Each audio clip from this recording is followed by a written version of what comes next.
Dans ce deuxième module, on va voir plus particulièrement en quoi la présence attentive peut être bénéfique pour promouvoir le bien-être sexuel, mais aussi relationnel. Qu'est-ce qui la distingue, en fait, la présence attentive dans un contexte de sexualité, comparativement à une pratique formelle comme la méditation, par exemple.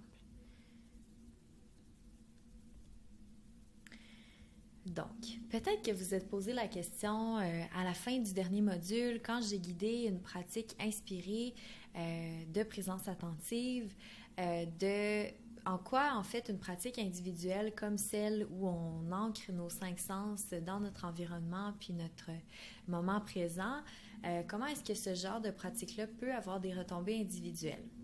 Donc, et en effet, la plupart des pratiques basées sur la présence attentive vont être individuelles et pourtant, il y a plusieurs retombées interpersonnelles qui ont été documentées dans les études récentes. Donc, en ce sens, la présence attentive, ça peut, entre autres, être un processus intrapersonnel, mais aussi interpersonnel. En effet, la présence attentive peut être exercée face à soi, face à son environnement, mais également face aux autres.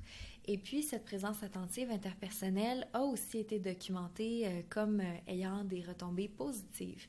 Donc, si on regarde dans le petit tableau à droite, dans la diapositive, on voit une mesure de présence attentive interpersonnelle qui a été développée par Bassam Khoury et collègues, qui inclut 4 dimensions. Donc, comment on mesure la présence attentive dans un contexte interpersonnel chez ces auteurs-là? C'est d'abord l'attention et la conscience qui est portée vers l'autre. Ensuite, être coincé dans son esprit.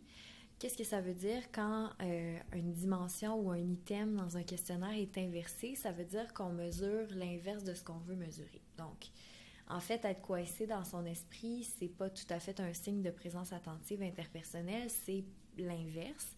Donc, on pourrait reformuler à l'inverse que plutôt que d'être coincé dans son esprit, un signe de présence attentive interpersonnelle, ça serait de démontrer une flexibilité cognitive, d'être porté vers l'autre, d'être capable de porter attention à ce qui se passe dans le moment présent plutôt que de ruminer des pensées. Ça serait quelques exemples. Ensuite, d'avoir une présence qui est ancrée dans son corps. Donc, pour être présent à l'autre, il faut tout de même rester présent à ce qui se passe dans son corps d'abord et avant tout, parce que le corps, c'est le véhicule, entre autres, à travers lequel on ressent les émotions. C'est dans notre cerveau aussi que se passent nos pensées, nos états mentaux. Donc, en prenant conscience de ce qui se passe dans le corps, on peut avoir on peut avoir une meilleure présence à l'autre personne. Puis, la dernière dimension de cette mesure, c'est la capacité à répondre en présence attentive.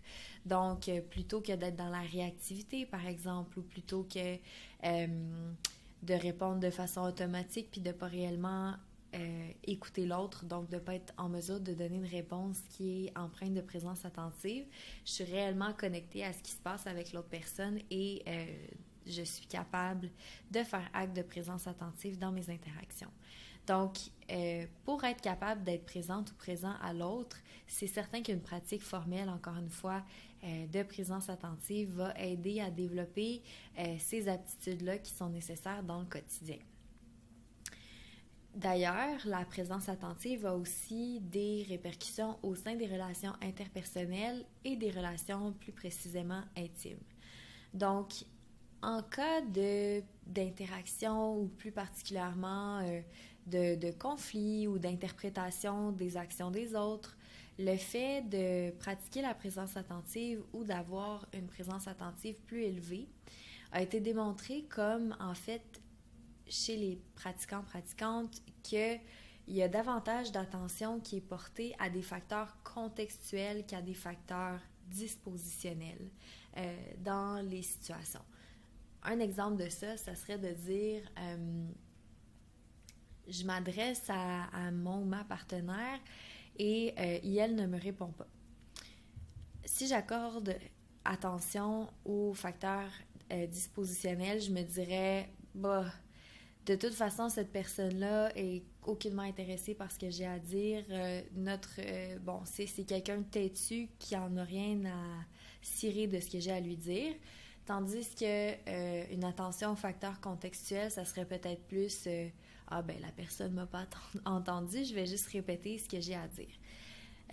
Donc, c'est possible tout de suite d'imaginer potentiellement en quoi porter attention sur des facteurs contextuels plutôt que dispositionnels, sur lesquels on n'a pas beaucoup de pouvoir, peuvent entre autres diminuer la réactivité, mais aussi diminuer en fait l'anticipation, l'interprétation, les présomptions hostiles qu'on peut avoir à l'égard des autres pour plutôt se concentrer sur ce qui est réellement en train de se passer dans une interaction avec une autre personne. Donc, mon point suivant étant que d'ailleurs, avoir une pratique de présence attentive ou une disposition à la présence attentive plus élevée a aussi été démontré comme engendrant ou étant relié à une plus faible réactivité émotionnelle. Ensuite, d'autres retombées des pratiques de présence attentive qui ont été rapportées par certaines personnes qui pratiquent ont été d'avoir davantage d'empathie, de compassion envers les autres. Donc, l'empathie, c'est en quelque sorte la capacité à se mettre à la place de l'autre, entre autres, mais la compassion, c'est plutôt non seulement ça, mais aussi d'être capable de ressentir une forme de bienveillance puis d'amour inconditionnel envers les autres. Donc, davantage de bienveillance également, puis davantage de sentiment de sécurité dans la relation. Donc, encore une fois, quand je reviens aux facteurs contextuels versus dispositionnels, on s'entend que si je remets les choses dans leur contexte au lieu d'attribuer à une personne des caractéristiques fixes, potentiellement plus ou moins inchangeables, c'est beaucoup plus facile par après de sentir que l'autre veut mon bien, puis que l'autre va pas foncièrement agir en ayant de mauvaises intentions pour me nuire, par exemple.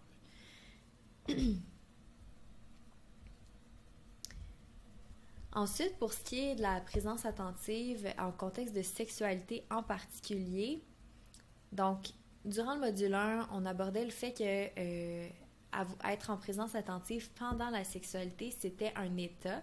Donc, c'était d'être capable de demeurer en présence attentive pendant une activité en particulier. Cette activité-là peut être difficile pour conserver un état de présence attentive parce que, durant l'expérience sexuelle, les stimuli sont assez intenses, sont potentiellement multiples. Il peut y avoir beaucoup de sens qui sont sollicités en même temps. Puis, pour certaines personnes, la sexualité seule est déjà source de vulnérabilité. Par exemple, toucher son corps et tout ça, c'est pas nécessairement des choses qui sont confortables pour tout le monde. Mais souvent, en plus, quand on rajoute le contexte de sexualité avec partenaire, si applicable, pour certaines personnes, ça va générer encore plus de vulnérabilité. Donc, cultiver un état de présence attentive durant les activités sexuelles, c'est pas quelque chose de simple. Par contre, la présence attentive et la sexualité ont toutes deux un point en commun qui est important, qui est le rapport au corps et le fait de solliciter le corps pendant les deux expériences. Donc, on peut aussi facilement imaginer en quoi avoir une pratique de présence attentive qui encourage à porter son attention sur ses expériences internes, en quoi ça peut être aidant pour l'expérience sexuelle. Un autre aspect qui est important à tenir en compte, c'est que on peut être vraiment habitué de pratiquer sur un coussin de méditation de façon formelle. Ça ne veut pas nécessairement dire à cause justement de ces raisons qui font en sorte que la sexualité, elle est une expérience où les stimuli sont intenses et où il y a une vulnérabilité qui est impliquée et où rester à la fois présent à soi et à l'autre pendant une expérience sexuelle avec partenaire, ça rend la tâche beaucoup plus difficile. Donc, pour cette raison-là, c'est pas parce qu'on va même en retraite silencieuse de méditation pendant 10 jours qu'on est nécessairement super apte à transposer ça dans la sexualité, surtout si c'est la sexualité avec partenaire. Donc, parce que la sexualité nécessite aussi en quelque sorte des habiletés qui sont différentes. Par contre, dû au terrain commun où l'une et l'autre des expériences vont mobiliser le corps, il y a aussi des retombées directes généralement qui sont observées lorsqu'on pratique la présence attentive ou qu'on a une disposition à la présence attentive élevée dans la sexualité. Un autre aparté dans la présence attentive en contexte de sexualité, dans énormément d'études actuelles dans le domaine, on va mesurer la présence attentive, comme je vous l'ai nommé tout à l'heure, avec les 5 principales dimensions, donc observation, description, non-jugement, etc., qui ne sont pas spécifiquement mesurées en contexte sexuel. Ce qu'on voit, c'est qu'il y a très souvent une relation entre avoir une disposition à la présence attentive plus élevée et d'autres variables reliées au bien-être sexo-relationnel. Par contre, depuis récemment, donc Shalom Levitt, qui est une chercheuse dans le domaine de la sexualité, a validé un construit de présence attentive sexuelle, donc durant la sexualité avec partenaire. Cette mesure-là pourrait être intéressante. Elle est très brève, puis on l'a validée en français. Donc, je vous ai aussi inclus cette mesure-là pour vous donner un peu une idée là, de comment on mesure ce concept-là. Donc, l'échelle va de 1 égale rarement ou jamais ou rarement vrai à 5 très souvent ou toujours vrai. Plus on a un score qui est élevé, puis plus on a une présence attentive sexuelle qui est élevée. Donc, si jamais vous voulez utiliser cette mesure-là, c'est très possible de le faire là, avec votre clientèle, vos aidés. Puis, possiblement que d'utiliser une mesure comme ça, dans certains cas où vous aimez utiliser des questionnaires justement pour l'évaluation, ça peut vous pister là, sur des aspects d'intervention à travailler. Plus précisément, la mesure inclut 2 sous-échelles, donc le fait d'agir avec conscience durant les expériences sexuelles et le non-jugement de l'expérience sexuelle. Donc, les 7 items, je porte attention aux sensations sexuelles, je porte attention à la façon dont le sexe affecte mes pensées et mon comportement. Je peux habituellement décrire ce que je ressens sexuellement dans le moment présent avec détail. Je suis attentive à mes émotions. Donc, ces 4 premiers items-là vont dans la dimension de conscience durant les expériences sexuelles. Ensuite, les items 5 à 7 vont plutôt dans la dimension de non-jugement. Donc, je suis parfois distrait par ma tendance à m'évaluer ou à évaluer mon ou ma partenaire pendant les activités sexuelles. Je vous invite à porter attention ici que, contrairement à la mesure non sexuelle de présence attentive en 5 dimensions, le non-jugement ici, il est aussi mesuré en fonction de l'autre personne et non pas seulement de soi. 6. Durant les relations sexuelles, je deviens tendue lorsque j'ai une pensée avec laquelle je ne suis pas à l'aise. Et 7. Parfois, une certaine pensée dans ma tête peut ruiner toute l'expérience sexuelle. Donc, voici maintenant quelques corrélats qui ont été documentés en lien avec la présence attentive. Donc, l'un d'entre eux qui est vraiment important, c'est la satisfaction sexuelle et relationnelle. Il y a certaines de ces relations-là qui sont des associations. Donc, on voit que plus un est élevé, plus le deuxième est élevé. Puis, dans d'autres études, en fait, on a documenté également que carrément l'augmentation de la présence attentive génère une augmentation d'autres corrélats. Au niveau du bien-être sexuel, les personnes qui font preuve d'une présence attentive sexuelle élevée démontrent une estime de soi plus élevée. Ensuite, la présence attentive sexuelle prédit une estime de soi sexuelle plus élevée, une aisance à l'égard de la communication sexuelle et une meilleure image corporelle 2 mois après la mesure de présence attentive sexuelle. Si jamais vous avez des questions là-dessus, vous avez envie d'accéder à la version complète de la mesure de présence attentive sexuelle qu'on a validée en français, je vous invite à aller voir Dussault et collègues 2021. dans la liste de référence. L'article est disponible là, via accès à des bases de données. Si vous souhaitez mettre la main sur l'article et que ce n'est pas possible pour vous d'avoir accès à des bases de données scientifiques, vous pouvez aussi m'écrire un courriel. Là, mon adresse va être disponible à la fin du diaporama. Ensuite, au niveau de la fonction sexuelle, il y a également des effets qui ont été remarqués là, au niveau soit des interventions basées sur la présence attentive ou d'une disposition à la présence attentive plus élevée. Donc, avoir une présence attentive élevée est associé à un plus grand désir sexuel, à une plus grande excitation sexuelle et lubrification. Puis, au niveau des douleurs sexuelles, ce qui est particulier, c'est que les personnes, dans le cadre des études qui ont été répertoriées, qui s'identifiaient comme des femmes, ont en fait pas eu de baisse du niveau du seuil de douleur au niveau des mesures physiologiques objectives qui étaient prises pour mesurer leur douleur, mais ces personnes rapportaient en fait une expérience sexuelle qui était plus positive et plus globale. Donc, la piste d'interprétation qui a été fournie pour ça, ça serait que potentiellement, il y a une capacité à porter attention à l'ensemble des stimuli sexuels puis à être moins dans la réaction, l'anticipation aussi au cycle de la douleur. Il y a aussi des études qui ont documenté la prévention des rechutes de compulsions sexuelles. Pour ce qui est des personnes qui ont des difficultés avec la compulsion sexuelle et qui consomment des substances, on voit que les dimensions d'agir avec conscience et de non-jugement sont particulièrement importantes, en fait, dans les associations avec l'impression de perte de contrôle par rapport à la compulsion sexuelle, l'usage problématique d'Internet, les difficultés relationnelles. Donc, c'est quand même intéressant de voir que ce sont ces deux dimensions-là, tout comme ça a été les mêmes dimensions, en fait, qui ont été validées dans la mesure de présence attentive sexuelle. Donc, potentiellement, que ces résultats-là sont à valider davantage, mais que ces deux dimensions seraient peut-être un peu plus donc prégnantes là, dans la sexualité.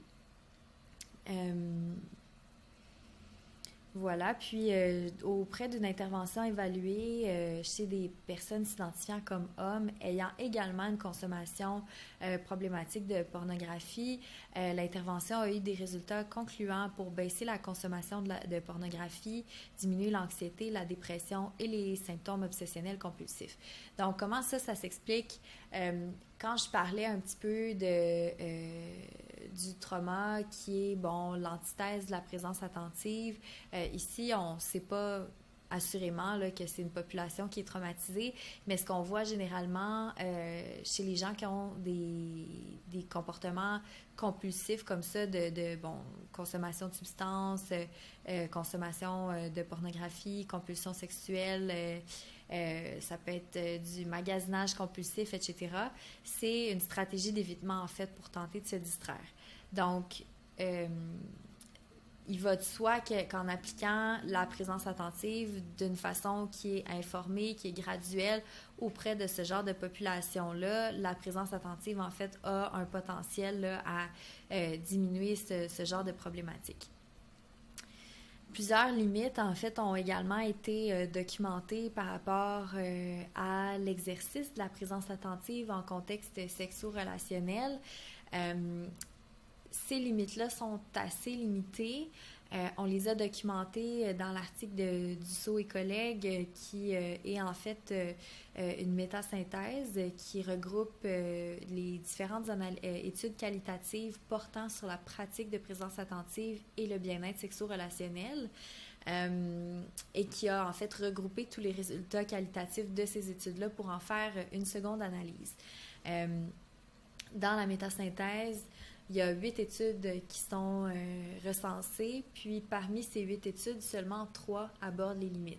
Donc, parmi les limites, c'est assez limité la quantité d'informations qu'on avait, d'où, comme j'en parlais plus tôt, là, l'importance de poursuivre l'agenda de recherche dans le cadre duquel on va se pencher davantage là, sur les limites puis les effets adverses potentiels à la pratique de présence attentive. Mais bon, dans cette métasynthèse qui recensait des articles jusqu'à 2018, c'était plus ou moins fait de rapporter systématiquement les limites. Donc, je reviens à mes moutons. Les limites qui ont été répertoriées dans la métasynthèse, c'est en fait, dans certains cas, avoir une ou un partenaire qui ne soutenait pas la démarche de présence attentive. Parfois, c'était associé à une recrudescence des conflits ou des difficultés dans la relation, alors que, bon, ce qui était un peu attendu ou du moins espéré, c'était que ça fasse l'inverse. Dans d'autres cas, pour des difficultés sexuelles, bon, avec, par exemple, des difficultés liées à de la douleur, ou c'était des activités, bon, pénétratives avec partenaires qui étaient surtout source de douleur. Il y avait certaines participantes qui rapportaient ne pas avoir de partenaire pour mettre en pratique certains des apprentissages. Donc, ça aussi, c'est une limite, puis ça incite aussi quand même à réfléchir à, bon, pour les personnes qui ne sont pas en relation intime, comment promouvoir l'application de la présence attentive en contexte sexuel sans avoir besoin d'avoir des activités sexuelles avec partenaire. Une autre limite, c'était la durée et l'ampleur des difficultés sexo-relationnelles. Donc, encore une fois, ça transpose un peu les attentes, les espérances qu'on génère quand on parle de présence attentive à un public, sans tempérer un peu qu'est-ce que ça permet, la présence attentive, puis à quoi on va arriver en dedans d'une intervention, par exemple, typique de 8 semaines.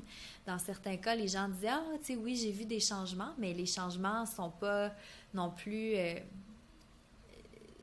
sont pas diamétralement opposés à ce qu'on vivait avant, ou bon, il reste encore énormément de progrès à faire. Encore là, la présence attentive, c'est une trajectoire, puis on va en reparler un petit peu plus loin, mais pour avoir des effets significatifs, par exemple, chez les personnes qui enseignent la présence attentive là, auprès des apprenants, apprenantes ou des aidés, ce qu'on recommande, c'est une pratique soutenue pendant 1 an. Donc, dans une intervention de 8 semaines, si je ramène ça à un public, mettons, de participants, c'est un peu irréaliste de penser que une intervention de 8 semaines peut régler tous les problèmes. C'est une amorce, c'est une initiation à la présence attentive, puis après ça, il faut continuer d'encourager les gens à pratiquer. Puis, ce qu'on voit dans les études aussi, c'est que les gens vont assez régulièrement abandonner les pratiques formelles de présence attentive. Donc, tout ça, c'est des éléments à tenir en compte quand on souhaite implanter ça en tant que professionnel. Il faut garder en tête que beaucoup de gens n'auront peut-être pas le temps ou ne feront pas la place pour la pratique dans leur quotidien. Et donc, il faut tempérer, je pense, autant les attentes professionnelles que les attentes de la part de la personne qui s'initie à la présence attentive. Une autre limite qui était documentée, c'était le format des interventions classiques qui était insuffisant. Comme je l'ai nommé, donc 8 semaines, c'est vraiment pas long, surtout quand on a des difficultés, par exemple, sexo-relationnelles persistantes, chroniques de longue durée. Puis également, quand on a une clientèle qui a plus de souffrance, plus de détresse, ce qu'on voit généralement, c'est que ça demande un suivi qui est un petit peu plus approfondi. Donc, une autre des limites aussi, c'est que dans ces études-là qui ont été répertoriées par rapport à la présence attentive et au bien-être sexo-relationnel, on est beaucoup dans des contextes d'échantillons hétérosexuels, en relation de couple monogame, personnes cis. Donc, c'est vraiment important, en fait, que, bon, rendu en 2022, on réplique un peu ces résultats puis qu'on inclut des échantillons un peu plus diversifiés au sein de ces études-là. Voilà. Puis aussi, c'est des échantillons majoritairement blancs, donc à tenir en compte. Voilà.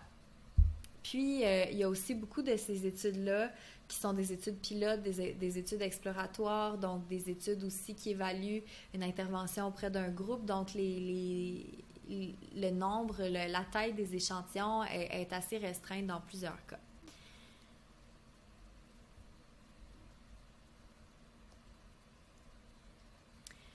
C'est ce qui boucle la mise en contexte un peu de l'état actuel des connaissances sur la présence attentive appliquée à la sexualité. Donc, pour boucler ce module, je vous propose une deuxième pratique basée sur la présence attentive. Un peu comme tout à l'heure, je vais éteindre ma caméra et je vais vous inviter à faire ce qu'il faut pour vous mettre dans votre bulle, être en mesure d'être concentré et présent à ce qui se déroule dans le moment. Donc, la méthode qu'on va pratiquer cette fois-ci, c'est la méthode STOP. STOP, c'est un acronyme. Donc, le S consiste à dire stop à ses activités quotidiennes. Le T consiste à prendre un temps pour observer la respiration. Ensuite, le O consiste à observer les sensations, les pensées et les émotions que le fait de prendre une pause fait émerger en nous. Tandis que le P consiste à poursuivre ses activités en demeurant enrichi de la pause qu'on vient de prendre. Cette pratique-là est aussi sensible au trauma parce qu'elle est courte. Donc, pour des populations qui auront de la difficulté à se pencher sur des stimuli internes pendant longtemps, ou pour qui certains ancrages dans le corps sont plus anxiogènes, ça peut être une bonne pratique parce qu'on se pratique à s'exposer graduellement, mais pas longtemps, à différents ancrages. Donc, sans plus tarder, vous inviter, comme lors de la première pratique que j'ai guidée avec vous, à prendre une posture confortable que vous allez être en mesure de conserver durant les prochaines minutes.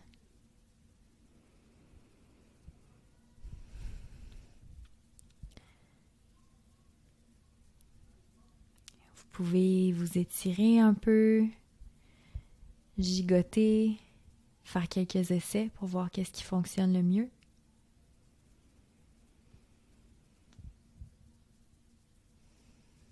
Une fois que la posture est trouvée, je vous invite à prendre la décision de soit garder les yeux ouverts ou soit les fermer. Donc, proposer des options de la sorte, c'est vraiment important parce que ça favorise la gentilité auprès des personnes qui ont vécu des traumas, mais ça promouvoit également le choix, le consentement, ce qui est très important dans un contexte de sexualité. Donc, en proposant des options aux personnes qui pratiquent, on leur fait confiance qu'elles sont capables d'être à l'écoute de leurs besoins, de prendre une décision pour elles-mêmes. On les invite à s'écouter.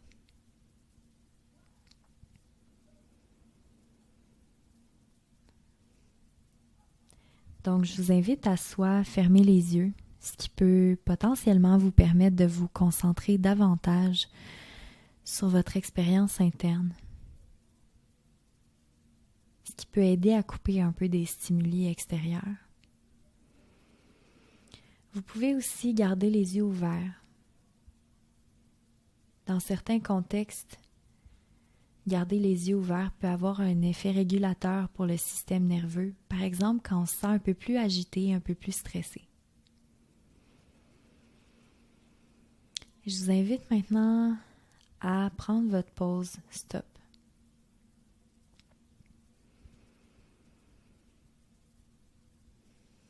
À prendre un temps pour observer la respiration. Peut-être que la respiration est lente, peut-être qu'elle est rapide, peut-être qu'elle est profonde ou saccadée. Peut-être qu'elle entre par la narine gauche, la narine droite ou les deux narines. Peu importe quelle est votre expérience de votre respiration dans le moment présent, il n'y a pas de bonne ou de mauvaise réponse. Dans les pratiques de présence attentive, on ne tente pas de changer l'expérience. On tente de simplement la remarquer telle qu'elle est dans le moment présent et de l'accepter sans changer, sans se critiquer.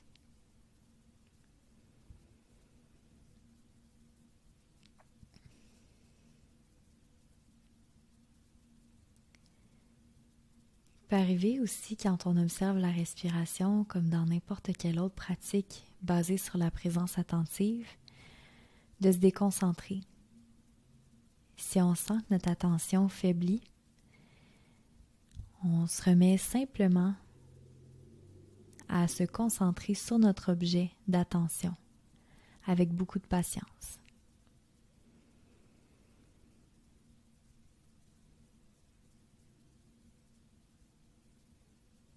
Je vous invite maintenant à changer l'attention de la respiration vers un autre aspect de votre expérience dans le moment présent, c'est-à-dire les sensations corporelles que vous ressentez.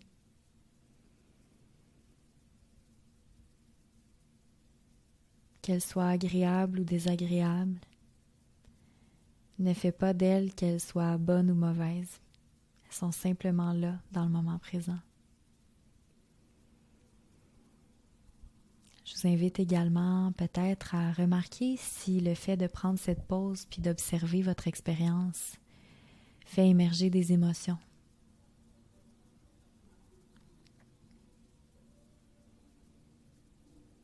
Fait émerger des pensées.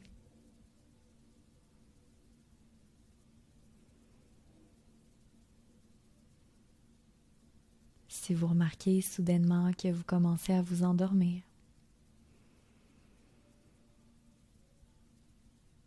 ou que vous êtes plus agité.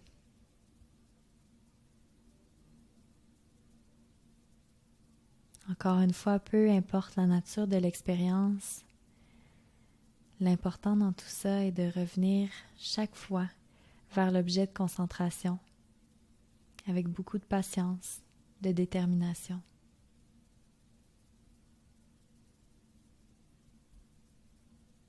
En terminant, je vous invite à clore cette pause stop en demeurant enrichi de ce que vous venez de faire, à poursuivre vos activités quotidiennes.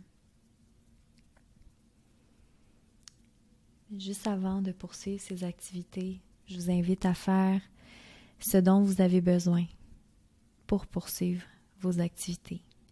Ça peut être de cligner des yeux quelquefois, de bâiller, de s'étirer.